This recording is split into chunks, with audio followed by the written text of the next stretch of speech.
Jadi kisah Nabi Musa yang telah kita baca adalah ayat sebelum ni, iaitu Nabi Musa AS setelah mana berada di Madian lebih kurang 10 tahun lah, dan dia telah berkahwin dengan anak perempuan Nabi Shu'aib, ya.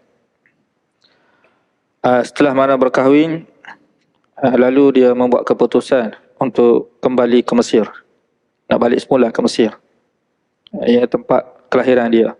Assalamualaikum warahmatullahi wabarakatuh. Alhamdulillahi rabbil alamin. Wassalatu wassalamu ala asyrafil anbiya wal mursalin wa ala alihi wa sahbihi ajma'in. Rabbi syrah li sadri wa yassir li amri wahlul 'uqdatam min lisani yafqahu qawli.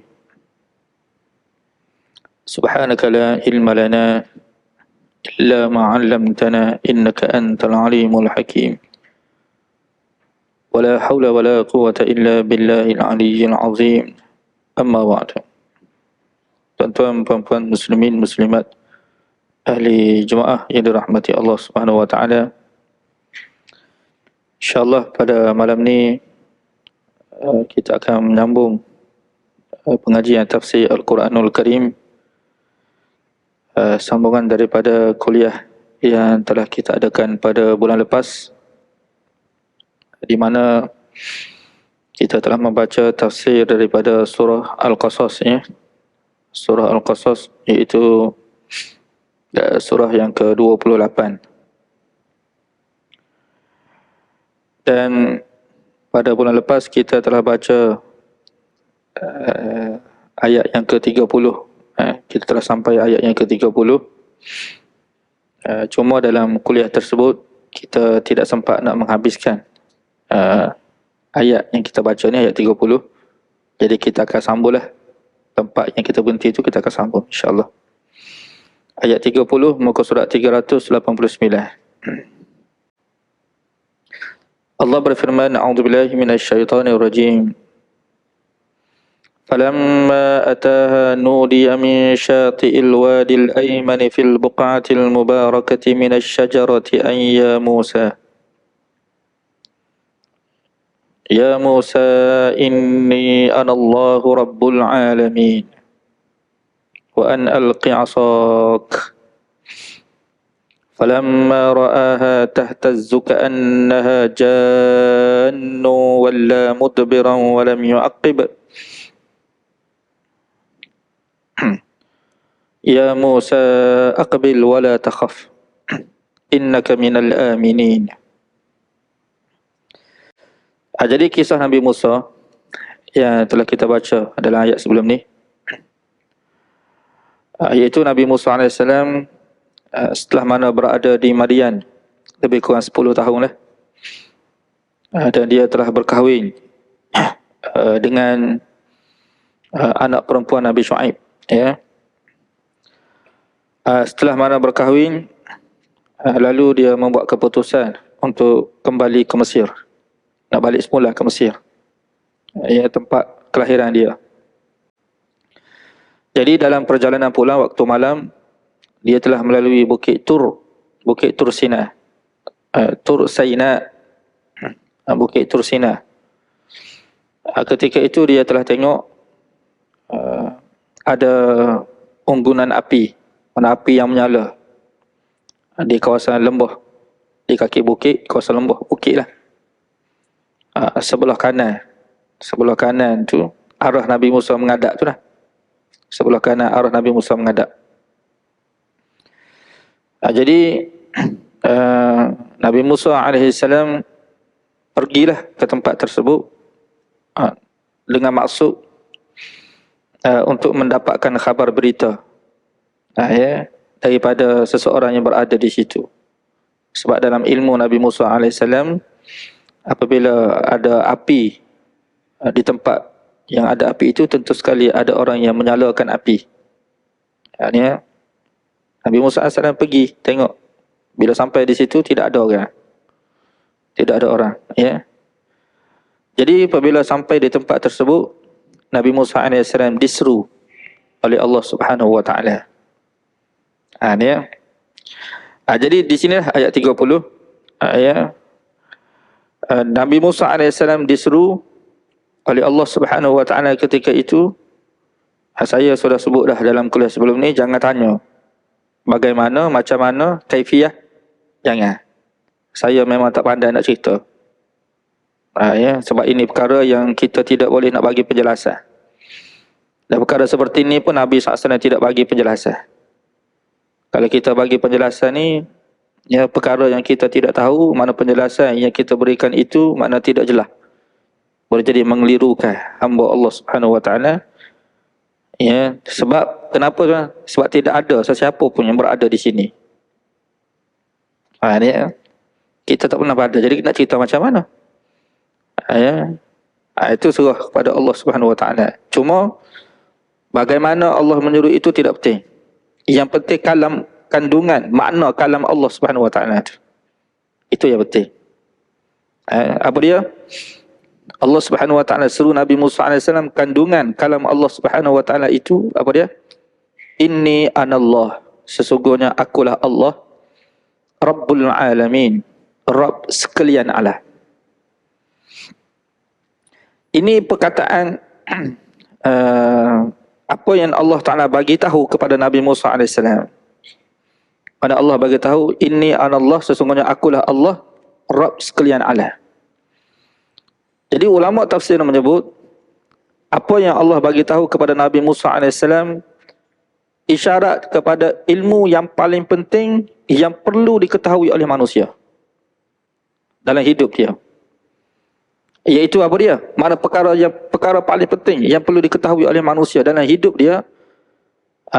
Ilmu paling penting, perkara paling penting yang perlu diketahui iaitu mengenali Tuhan yang sebenar.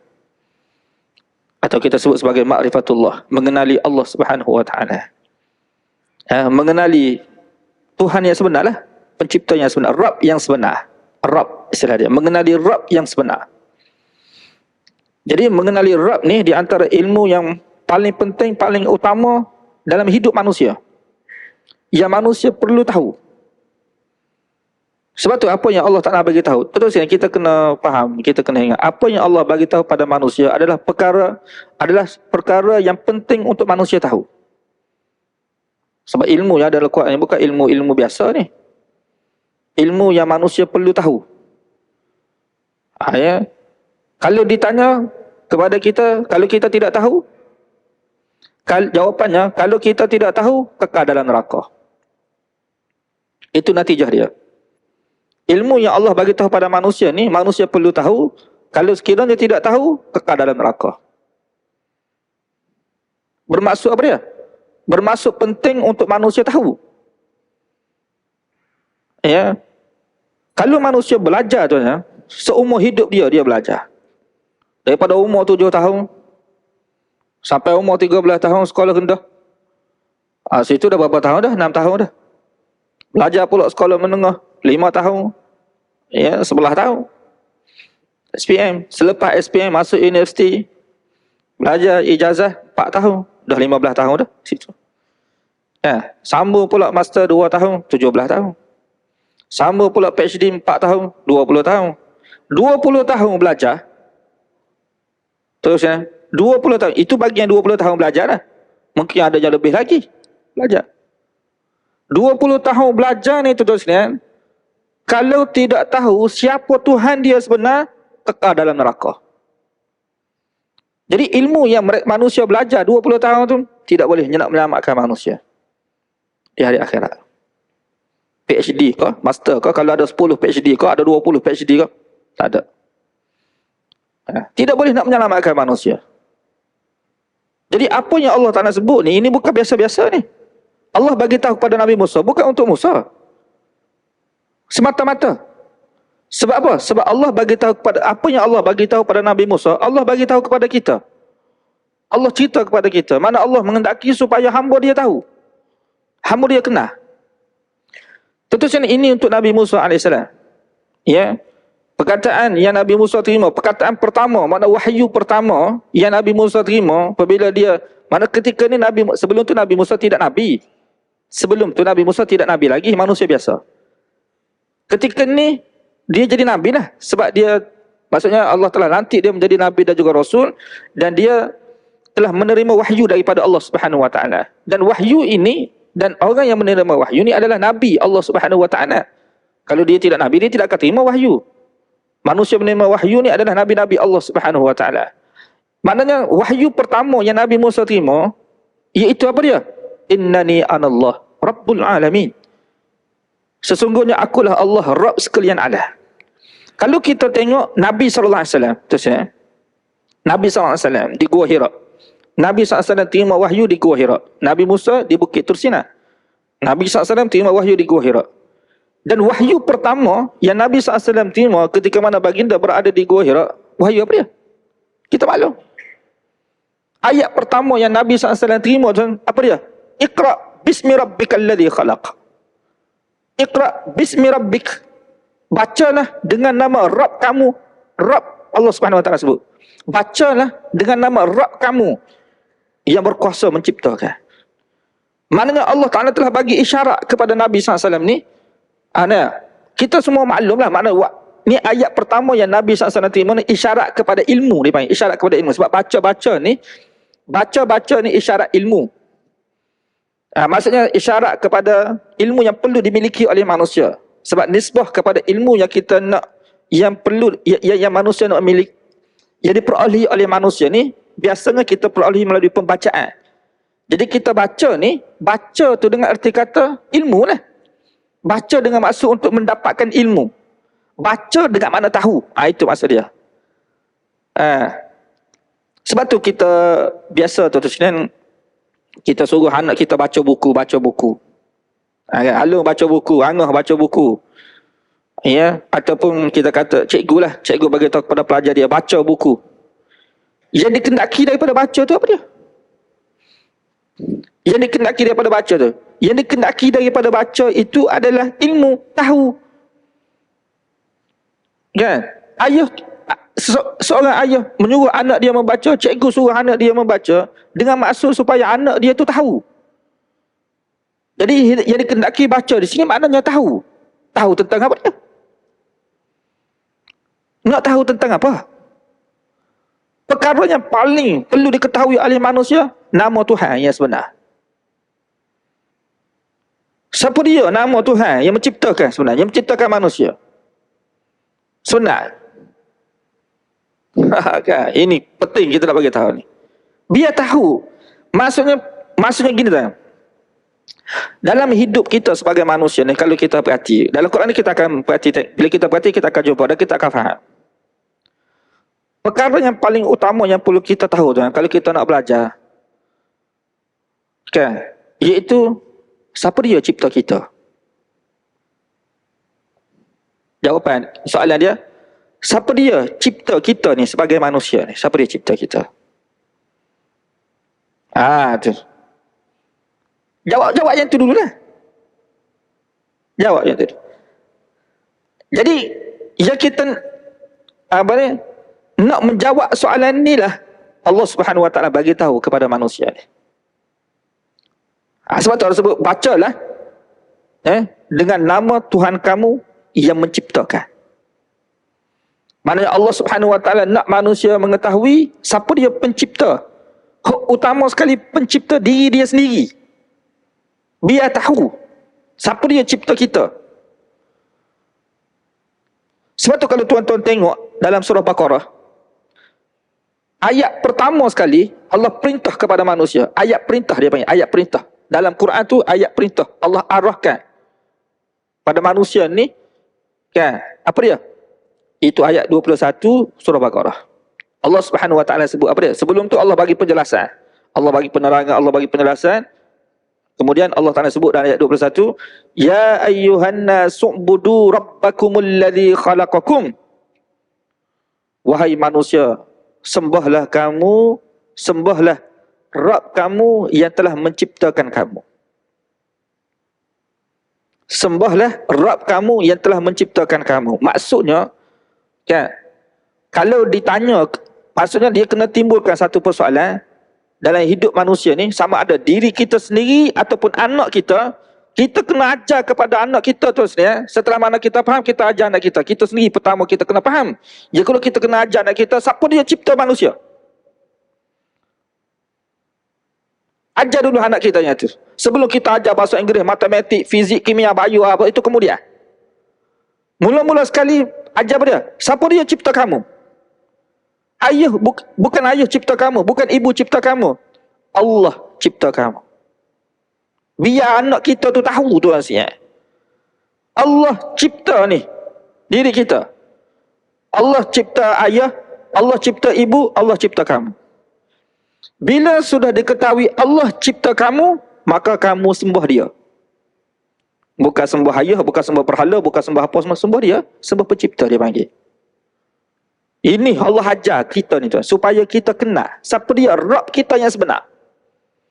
Nak bagi tahu ilmu yang paling utama, yang paling penting, yang perlu diketahui oleh manusia, ilmu ni lah. Ilmu tentang Rabb, maksudnya ilmu tentang Tuhan, mengenali Tuhan yang sebenar, mengenali Rabb yang sebenar. Siapa dia Rabb kita? Jawapan dia, siapa dia? Nak cari jawapan terhadap soalan siapa Rabb kita? Kan. Itu mula-mula sekali yang Nabi terima kan, Iqra bismi rabbikal ladzi khalaq, khalaqal insana min 'alaq. Kenapa tuan? Sebab manusia kan, dia tengok sama ada diri dia sendiri ke ataupun makhluk-makhluk lain, kan, yang ada atas muka bumi ni. Semua segala jenis makhluk, sama ada binatang ke tumbuh-tumbuhan, kita tengok yang ada atas muka bumi ni lah, semua makhluk ni. Sebab tuan-tuan kita ni, bila kita buka mata, kita nampak makhluk dah. Kita ni bila kita buka mata, kita nampak makhluk dah. Dalam rumah makhluk, luar rumah makhluk. Jadi Allah Subhanahu, kalau Allah tidak berikan penjelasan kepada kita, memang kita nampak makhluk. Kita nampak makhluk, kita belajar pun kena makhluk juga. Jadi Allah turunkan wahyu kepada kita supaya kita kena yang kamu nampak ni Khalik. Kan? Daripada Khalik ni biar kamu kena yang kamu nampak ni makhluk. Daripada makhluk ni biar kamu kena Khalik. Jadi kita belajar ni tu dah, belajar agama ni untuk kita kena Khalik, bukan kita kena makhluk. Tak ada faedah kena makhluk tu dah. Belajar untuk kena makhluk. Sebab tu saya putuskan, saya mengajar ni Quran, tafsir Quran, kitab Allah Subhanahu Wa Taala. Kalau saya mengajar kepada tuan-tuan, tuan-tuan nampak hebat makhluk, tuan-tuan kena buang saya mengajar. Mana saya mengajar tidak betul. Mana mengajar kita Allah nampak hebat makhluk. Mana tak betul mengajar. Kita mengajar kita Allah ni supaya nampak hebat Allah. Mana biar hurai kalam Allah ni nampak hebat Allah Subhanahu Wa Taala. Kalau tuan-tuan dengar saya mengajar, tuan-tuan nampak hebat makhluk, tinggal kena makhluk. Beda apa? Kita nak kena Khalik, nak kena pencipta kita.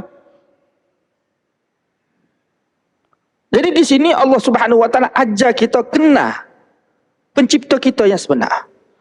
Cuma pencipta kita ni tuan-tuan sekalian, zat dia tu kita tak nampak. Memang tak nampak pun.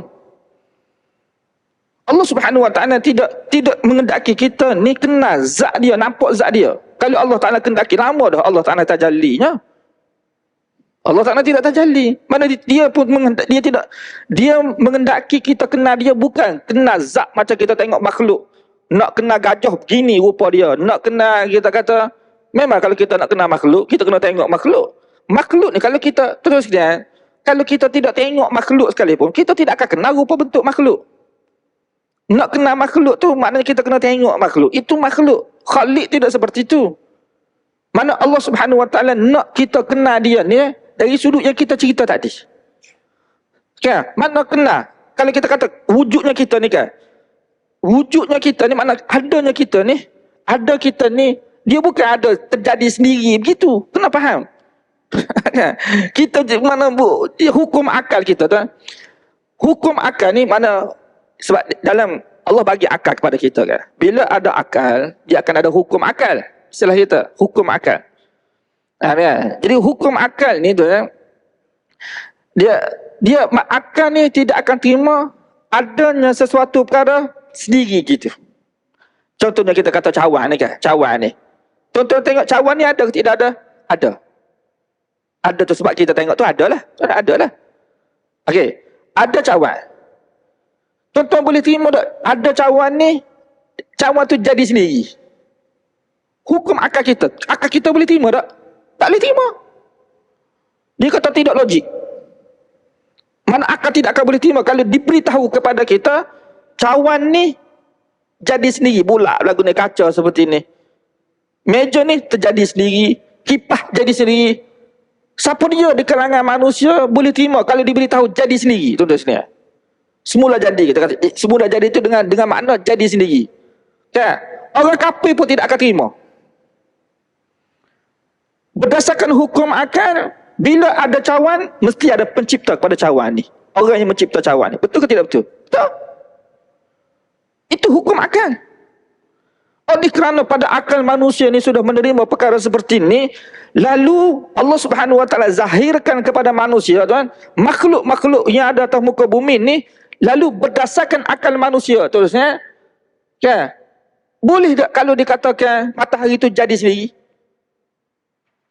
Pokok tu tiba, mana wujudnya pokok tu? Wujudnya pokok ada, maksudnya jadi sendiri gitu. Mana boleh terima? Begitu juga manusia. Yang mula-mula sekali diri dia sendiri tu. Mana kita sini jadi sendiri kah? Kita terima kita ni, kita mana jadi sendiri? Jadi, orang kata apa, jadi itu maksudnya tercipta sendiri. Created. Kan? Dia tu dicipta, jadi sendiri. Wujud sendiri. Tidak. Dia mesti, maksudnya mesti ada satu kuasa yang telah mengadakan kita, menciptakan kita tu. Yang itulah yang kena, maksudnya yang itulah kita kata yang perlu kita kenal. Siapa dia yang mula-mula sekali menciptakan kita? Tu ilmu yang paling utama sekali, paling penting sekali, yang perlu diketahui oleh manusia. Jangan main-main ni. Kalau tak tahu ni kan, binasa manusia. Binasa. Iaitu contohnya jawapannya siapa dia? Tuhan. Maknanya kita kata Khalik lah, Khalik, pencipta tu, Tuhan lah. Maknanya yang berkuasa menciptakan kita ini, dialah Tuhan yang sebenar. Peringkat pertama. Peringkat yang kedua, nama Tuhan tersebut, nama apa dia? Sebab kita nak seru kan, nak panggil, mesti kena ada nama. Nama Tuhan yang telah menciptakan kita itu namanya Allah. Nama dia Allah Subhanahu Wa Taala. Jadi orang kafir pun kena tahu. Kena bagi tahu pada orang kafir, wahai orang kafir, kewujudan kamu atas muka bumi ni, kamu kena tahu kamu diciptakan. Siapa dia menciptakan kamu adalah Tuhan kamu. Tuhanlah yang bernama Allah Subhanahu Wa Taala. Kan? Mana tu? Ini nama Tuhan yang sebenar. Yang manusia perlu terima. Kalau manusia tak mahu terima, contoh dia kata, saya tak mahu terima Allah itu sebagai Tuhan yang menciptakan saya. Tak apa. Tak apa dah, biar. Cuma awak kena bagi tahu kepada saya, kan? Bila awak tak mahu terima Allah yang ciptakan awak ni, kan? Maksudnya awak menerima ada zat lain lagi. Ya. Maknanya kreator yang lain lagi, pencipta yang lain lagi. Kalau sekiranya awak tak mahu terima Allah menciptakan kamu, kan? Maka kamu kena bagi tahu siapa yang ciptakan kamu. Kena bagi tahulah. Sebab cara kita berhujah tu, dia gini, kaedah kalau kita berhujah berdebat, sama ada kita kan biasa tengok debat kan, debat ataupun pertandingan syarah hujah, berdebat. Kalau dalam perdebatan kan ada pihak pencadang. Pihak pencadang dia mengemukakan satu hujah. Kan? Pihak pembangkang, kalau dia tak mahu terima hujah yang dikemukakan, tak apa. Dia bukan mesti kena terima. Kan? Saya tak mahu terima hujah yang dikemukakan oleh kamu. Tak ada masalah. Tapi awak kena kemukakan hujah balah, dia panggil. Hujah balah. Perkara yang sama juga tuan-tuan sekalian dalam mahkamah. Kalau tuan-tuan biasa dalam mahkamah, kan mungkin ada di kalangan kita lawyer ke apa semua, hakim, magistrate ke apa semua. Saya tidak kenal lah tuan-tuan ni. Kan, kalau kita tak biasa dalam mahkamah, apa kita faham? Contohnya pendakwa raya, dia setelah mendakwa seseorang itu bersalah. Dan dia kemukakan bukti. Untuk mengatakan seseorang itu bersalah. Kan? Peringkat pertama.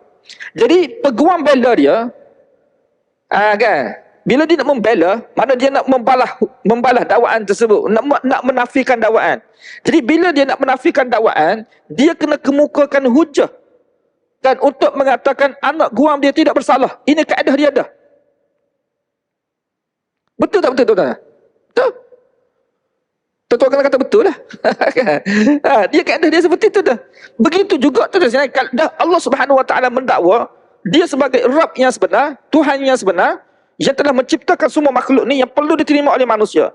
Kalau sekiranya manusia tak mahu terima, tak ada masalah. Cuma manusia perlu kemukakan hujah yang lain mengatakan siapa dia yang cipta semua ni. Bagi tahulah, sebab kita nak tahu. Nabi Isa ke, Buddha ke, dewa tu ke, dewa ni ke, bagi tahulah. Yang pertama sekali dakwaan dia mesti pemilik tubuh, dia kata. Pemilik pemilik, kita kata pemilik zat ataupun pemilik tubuh istilah kita. Mana kalau lah manusia mengatakan Nabi Isa, Kristian contohnya, Kristian mendakwa Nabi Isa yang menciptakan semua ni, kan? Itu dakwaan daripada pengikut. Yang kita nak dengar adalah dakwaan daripada Isa itu sendiri. Ada tak mana-mana perkataan daripada Isa yang mengatakan dia itu Tuhan, dia telah cipta semua ni, jadi kamu sembuh aku. Sebab tu kalau tuan-tuan tengok debat Dr. Zakir Naik, tuan-tuan perhati, selalu Dr. Zakir Naik dia kemukakan hujah, kemukakan kepada dia mana perkataan Isa yang mengatakan aku Tuhan, sembuh aku, mana? Mana? Kalau ada cuba kemukakan bukti. Mana perkataan Nabi Isa kan dalam Injil yang mengatakan aku ini Tuhan, sembuh aku? Tak ada. Yang ada perkataan Isa dalam Quran apa dia? Inni abdullah, sesungguhnya aku hamba Allah.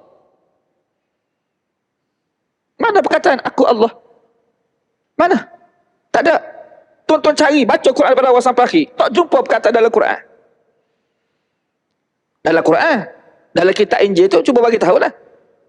Kan? Kalau ada tu makna rekat. Sebab dia bercanggah dengan Quran. Ini yang Allah Ta'ala cerita tu perkataan Nabi Isa dalam Quran.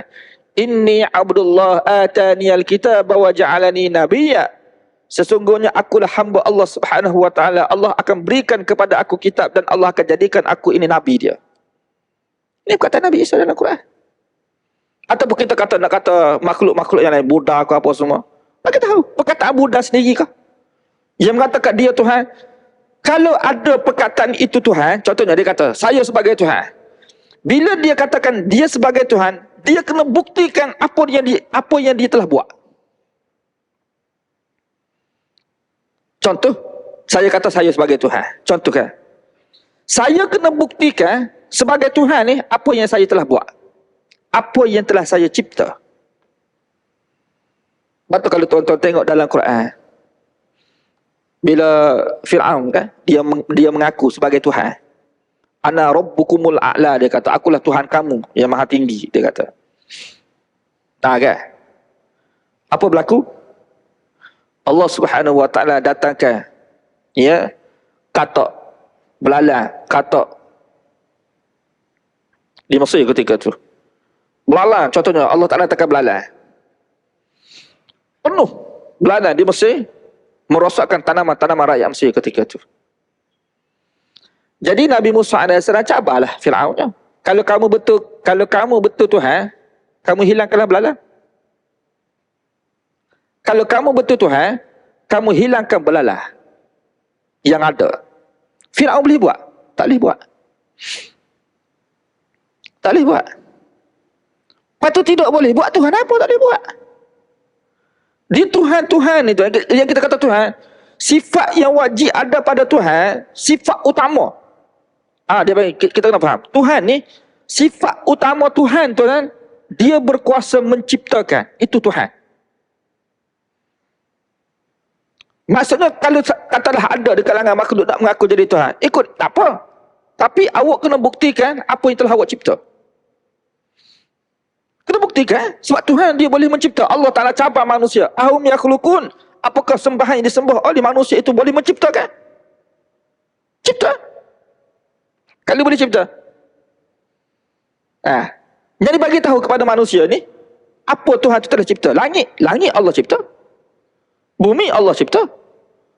Pokok-pokok Allah Ta'ala cipta. Sebab dalam Quran ni dia bagi tahu dia Tuhan, dan dia buktikan kepada manusia dia cipta semua ni. Tidak ada perkara yang Allah Ta'ala tidak cipta, melainkan dia cipta semua ni.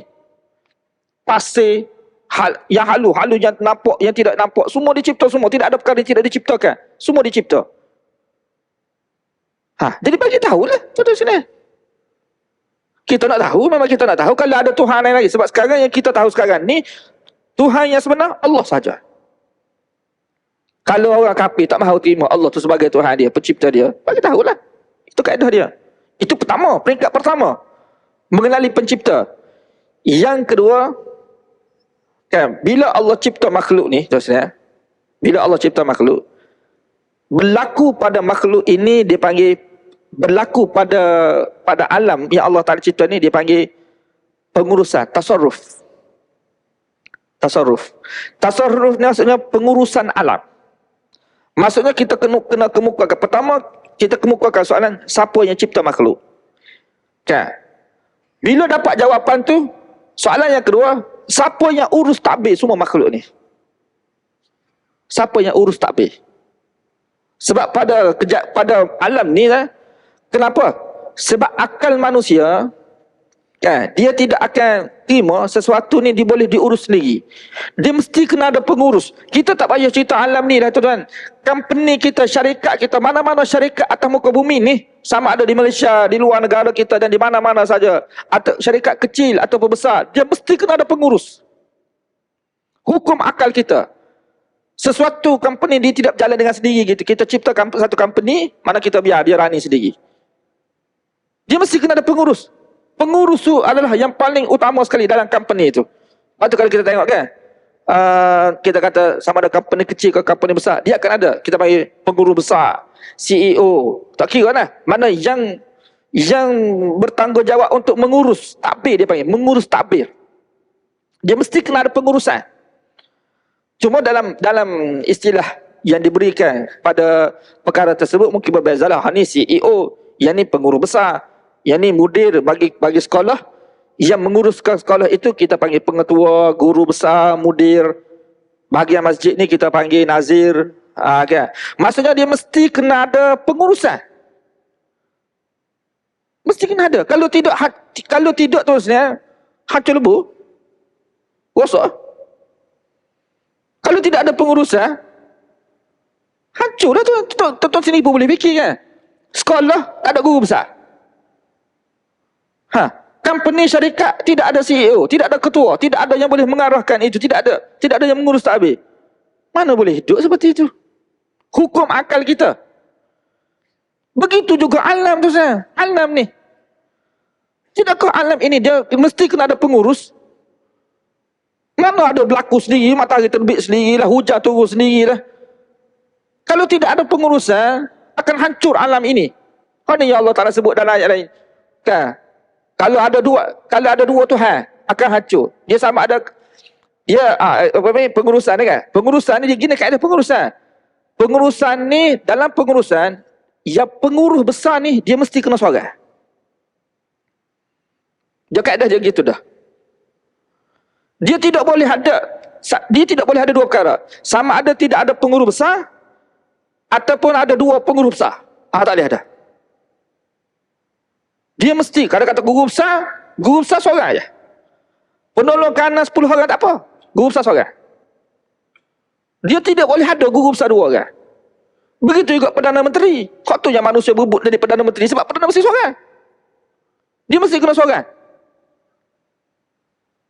Jadi kalau kita faham dalam skop yang kecil itu, kita kata pemerintah, pengurus ni pun mesti kena satu.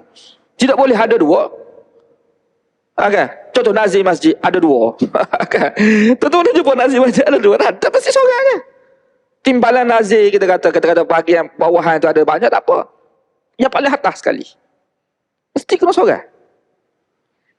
Kan? Kalau kita kata guru besar ada dua orang, kucak kacir.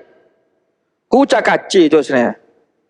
Contoh, guru ni nak minta cuti pada guru besar pertama. Ni saya bagi satu contoh ya tuan. Dia nak minta cuti ya tuan, guru besar sekian ni nak minta cuti ni. Tak boleh, dia kata. Guru besar pertama buat keputusan tak boleh. Dia pun pergi minta guru besar yang kedua. Guru besar kedua kata boleh, tak ada masalah, pergi. Nak patuh yang mana? Nak patuh yang mana tu sebenarnya? Kucak kacir. Tu perkara yang kita perlu faham. Sebab tu dalam Quran Allah sebut apa dia? Lau kana fihima alihatun illallah lafasadata. Kalau sekiranya kamu mendapati ada ilah lain lagi selain daripada Allah, kalau kamu mendakwa ada ilah lain lagi selain daripada Allah, kamu akan mendapati langit dan bumi ini musnah, berkecai. Tidak akan, manusia tidak akan boleh tinggal atas muka bumi ini. Tuhan ni nak turunkan hujan, Tuhan ni tak mahu turunkan hujan. Tuhan ni nak lepaskan angin yang kencang, Tuhan ni tak mahu lepaskan angin yang kencang. Tuhan ni nak mematikan, Tuhan ni tak mahu mematikan. Habis ya?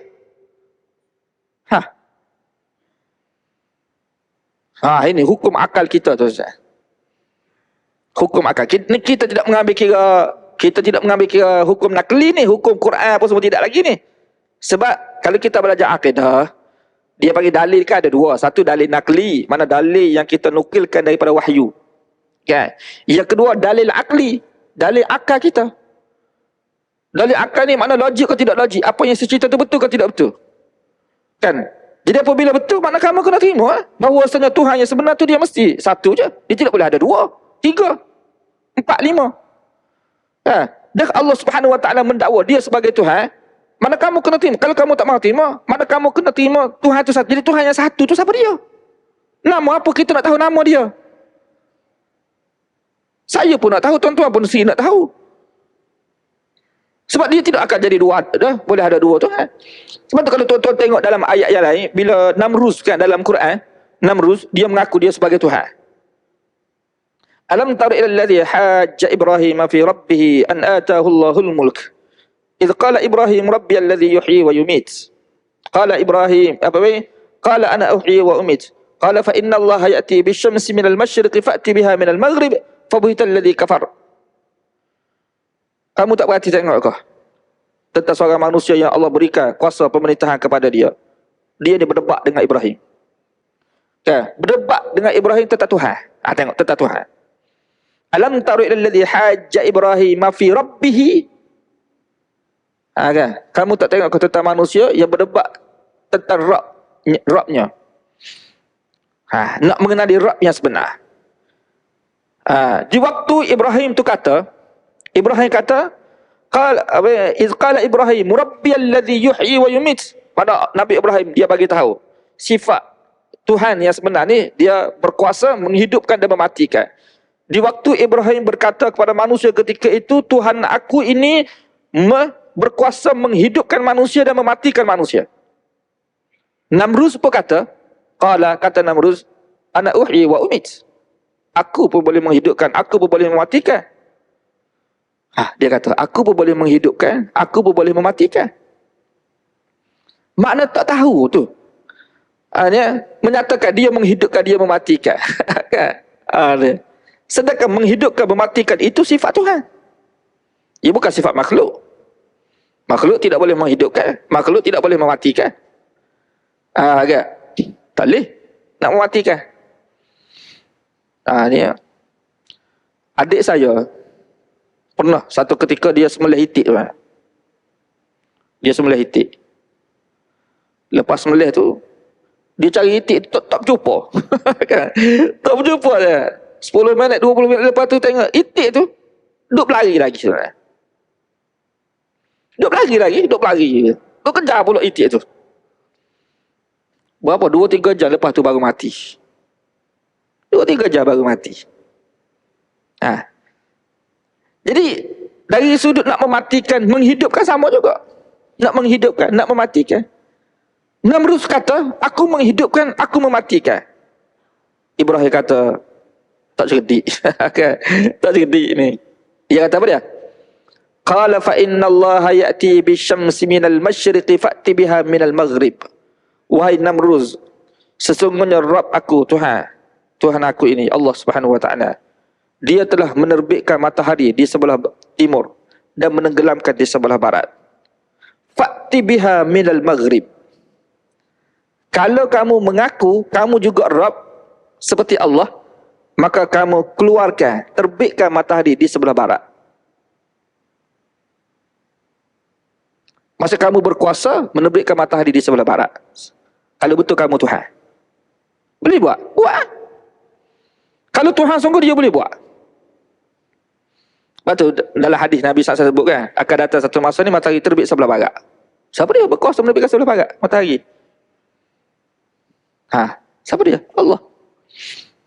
Kan? Boleh buat. Fabuhital ladzi kafar. Terkelu lidah orang kafir itu. Terkelu lidah. Tak boleh nak jawab apa dah.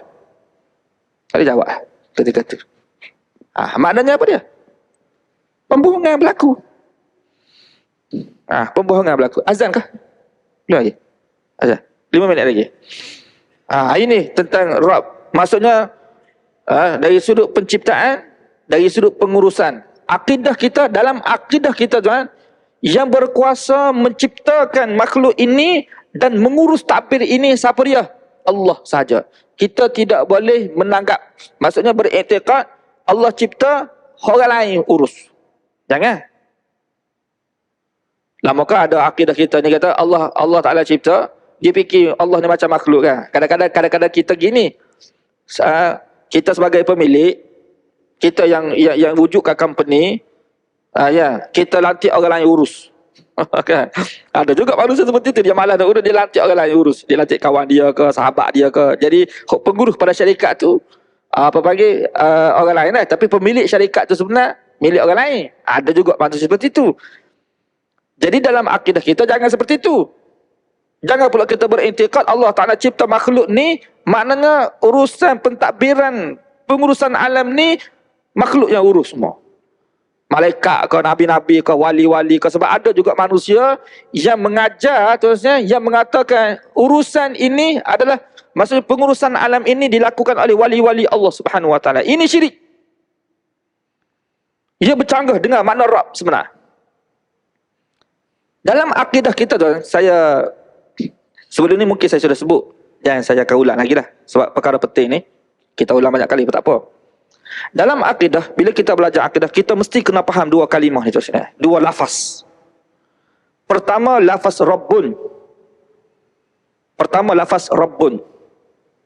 Yang kedua, lafaz Ilahun. Kalau kita tidak belajar bahasa Arab pun, dua kalimah ni biar kita faham.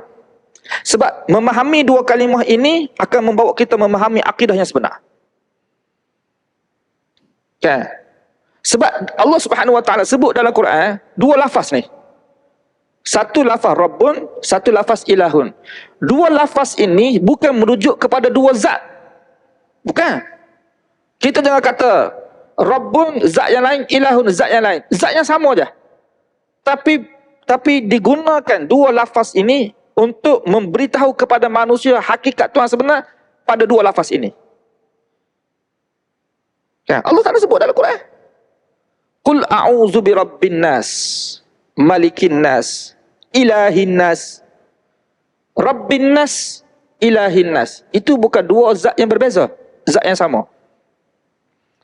Jadi sebagai hamba Allah, kita kena kenal Allah sebagai Rabb kita. Jadi Rabb kepada manusia ni siapa dia? Allah. Iaitu Rabb, mana zat yang telah menciptakan kita. Dia telah memelihara kita, memberikan rezeki kepada kita, dan dia telah uruskan semua ni. Yang diperlukan oleh manusia ni, dia uruskan semua. Bukan manusia sahaja tuan. Semua binatang-binatang ni atas muka bumi ni kan memerlukan, ada hajat masing-masing. Siapa yang uruskan semua? Siapa yang uruskan semua? Urusan makhluk, binatang, urusan manusia, urusan jin, urusan segala urusan alam ini. Dia lah. Ini Rabbun dalam bahasa Arab. Jadi mengenali Allah sebagai Rabb. Jadi kita kena tahu siapa pencipta kita, siapa yang memberikan rezeki, siapa yang mematikan, siapa yang menghidupkan, itu Rabb. Bila manusia mengenali Allah ini sebagai Rabb dia, maka manusia perlu sembah Allah. Jadi Allah sebagai sembahan ini dalam bahasa Arab dia panggil Ilahun. Jadi sembah Allah. Jadi bila kita Ilah tu maksudnya sesuatu yang kita sembah. Dia, bila kita kenal Allah tu sebagai Rabb kita sebenar, jadi akan membawa kita nak sembah dia. Macam. Kenapa kita kata seperti itu? Sebab musyrikin Mekah. Azan kah? Azan beritahu Satu minit lagi. Musyrikin Mekah tu sebenarnya, ini masalah kita kena faham dua kenapa ni. Dia masalah meyakini Allah sebagai pencipta, tak ada masalah. Musyrikin Mekah ni memang mereka yakin Allah mencipta. Sebab Allah sebut dalam Quran. Kalau kamu tanya kepada musyrikin Mekah, siapa yang ciptakan langit dan juga bumi, pasti mereka jawab Allah. Wala in sa'altahum man khalaqas samawati wal arda la yaqulunna Allah. Kalau kamu tanya siapa dia yang menciptakan langit dan juga bumi, mereka akan jawab Allah Subhanahu wa taala. Kita bagi lalu kepada azan insya-Allah. Jadi tuan-tuan sekalian, di antara golongan yang Allah Ta'ala sebut dalam Quran ni, golongan ahli neraka, itu golongan musyrikin. Ini musyrikin. Musyrikin itu merujuk pada musyrikin Mekah ni. Jadi Allah Subhanahu Wa Ta'ala cerita kepada kita ya akidah ataupun fahaman musyrikin Mekah ni. Ya. Jadi musyrikin Mekah ni, mereka ni tidak sama dengan orang kafir yang sembah berhala ni. Kita tidak boleh menyamakan mereka ni dengan orang kafir yang berada dalam negara kita ni, orang sembah berhala. Orang kafir tu kita tak sebut musyrikin, kita sebut kafir. Musyrikin ni kita tidak sebut kafir, kita sebut musyrikin. Tapi musyrikin pun mati kekal dalam neraka lah. Sebab musyrikin, sebab musyrik, syirik. Ni ya. Jadi musyrikin ni, iaitu mereka ni tu, kena faham, musyrikin Mekah ni, mereka terima Allah sebagai Tuhan. Terima. Bahkan mereka menerima Allah yang telah menciptakan semua makhluk ni. Langit, kalau kita tanya mereka siapa cipta langit, kan, siapa cipta bumi, mereka jawab Allah, pasti. Mereka tidak akan kata berhala yang menciptakan semua ni. Tidak akan. Pasti mereka akan jawab Allah Subhanahu Wa Ta'ala. Jadi nama Allah tu sudah meniti di bibir-bibir musyrikin. Allah sebagai pencipta dia panggil. Allah sebagai Rabb mereka. Kita katakan. Ya. Tapi kenapa Allah namakan mereka syirik? Sebab mereka rosak dari sudut ilah. Rabbun mereka okey, rububiyah mereka okey, uluhiyah mereka tu, mana mereka sembah selain Allah. Bila sudah diyakini Allah itu sebagai Rabb kita, sembah dia saja dah. Sebab tu Allah Ta'ala sebut dalam surah Baqarah tu, kalau tuan-tuan tengok ayat 21 tu kan, ya ayyuhan nasu budu rabbakumul ladzi khalaqakum. Sembahlah Rabb yang telah menciptakan kamu.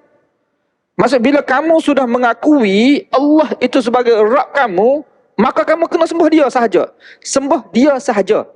Jadi menjadikan Allah itu sembahan, itu dalam bahasa Arab dia namakan ilah dalam bahasa Arab. Maksudnya tuan-tuan sekalian, kalau kita yakin Allah Ta'ala yang ciptakan kita, Allah Subhanahu Wa Ta'ala yang bagi rezeki pada kita, mana rububiyah kita, Rabb, mana dari sudut akidah mengatakan Allah itu sebagai Rabb kita, betul, sahih. Tapi kalau kita menyembah atau menyeru, memuja makhluk yang lain selain Allah Subhanahu Wa Ta'ala, contohnya dia puja lembing, dia puja lembing, dia puja hantu raya, dia puja jin, dia puja apa dia lagi? Pemujaan itu adalah salah satu bentuk ibadat, mana dia telah melakukan ibadat kepada zat yang lain.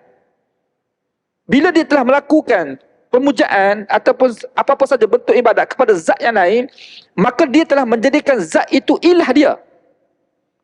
Jadi akan ada dua ilah. Satu Allah, yang kedua makhluk lain. Contoh saya pakai cincin. Pakai cincin kerana nak ikut sunnah, tak ada masalah. Boleh pahala lah. Tapi kalau pakai cincin dengan maksud cincin yang ada pada dia itu, mana cincin itu dipuja. Dipuja, mana dibacakan ayat-ayat mentera, mana dia sudah buat satu perkara yang menyerupai ibadat. Bacaan-bacaan khusus apa semua. Dia telah menjadikan cincin dia tu sebagai ilah dia. Dia tidak kata dengan lidah dia. Dia tidak sebut, ni ilah saya. Dia tidak sebut. Memang dia tidak sebut. Tapi dia telah menjadikan. Sebab tu kalau tuan-tuan perhati ayat Quran, bila Allah Ta'ala sebut ilah, Allah akan sebut ittakhaza. Wa qala Allah, la tattakhidhu ilahaini isnain. Allah Ta'ala berkata, jangan kamu menjadikan bagi Allah itu ada dua ilah. Maksudnya jangan kamu jadikan dua ilah. Kenapa menjadikan? Sebab asalnya makhluk itu tidak ilah. manusia menjadikan makhluk itu ilah dia. Jadi la ilaha illallah rasak. La ilaha illallah tu rasak. Mana lidah dia berkata la ilaha illallah, perbuatan dia telah merosakkan kalimah dia. Jadi dia syirik. Harakat dia jahil, dia tidak sedar dia syirik. Kalau mati dalam keadaan seperti ini, kekal dalam neraka. Jangan main-main. Jadi Allah Subhanahu Wa Taala sebut tuan, musyrikin Mekah, mereka tidak marah pada perkataan mengatakan Allah itu sebagai Rabb. Tak marah. Kalau kita kata Allah cipta langit, Allah cipta bumi, Allah Ta'ala cipta semua makhluk ni, Allah bagi rezeki, memang mereka tidak marah. Dan mereka akui pun. Tapi kenapa mereka marah nak bunuh Nabi? Bila Nabi SAW mengatakan, La ilaha illallah, mana tidak ada ilah yang boleh disembah oleh manusia melainkan Allah. Musyrikin kata gila Muhammad. Sebab bagi mereka, Allah Subhanahu Wa Taala pun mereka sembah juga. Tapi di samping Allah mereka sembah juga, maknanya boleh sembah selain Allah Subhanahu Wa Taala. Boleh sembah. Berhala boleh sembah, tak ada masalah. Nak sembah berhala. Tapi mereka menyembah berhala bukan bermaksud mereka tidak sembah Allah. Mereka sembah Allah Subhanahu Wa Taala. Jadi amalan seperti ini pun ada dalam masyarakat kita ni. Dia puja makhluk lain, puja jin, puja hatu raya. Dia tidak kata hatu raya Tuhan dia, tapi perbuatan dia tu telah menjadikan hatu raya ilah dia. Allah cukup murka. Jadi dia ucap kalimah oleh Allah, tapi dia syirik. Patut Nabi ajar doa pada kita kan, supaya kita berlindung daripada syirik yang kita tidak tahu, kita tidak sedar, rupanya syirik. Kenapa tidak sedar? Sebab tidak belajar. Kan?